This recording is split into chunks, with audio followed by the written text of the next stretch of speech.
हरि परदेस गइले धनी समुझा के गइले। पिया परदेस गइले रानी समुझा के गइले। घरवा में देवारा से आन धनी तनी बच के रहिहा। घरवा में देवारा से आन धनी तनी बच के रहिहा। राजा परदेस गइले रानी समुझा के गइले।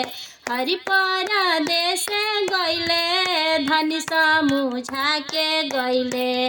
घरवा में देवारा से आन धनी तनी बच के रहिहा। घरवा में देवारा से आन धनी तनी बच के रहिहा।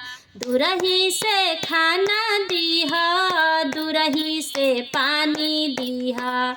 दूरही से खाना दीहा दूरही से पानी दीहा।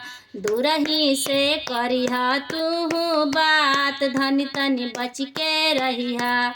दूरही से करिहा तू बात धनी तनी बच के रहिहा।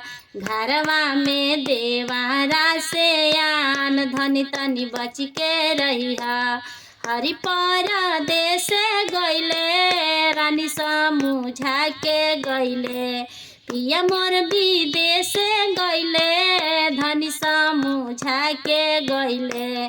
घरवा में देवारा से आन रानी तनी बच के रहिहा। घरवा में देवारा से आन धनी तनी बच के रहिहा।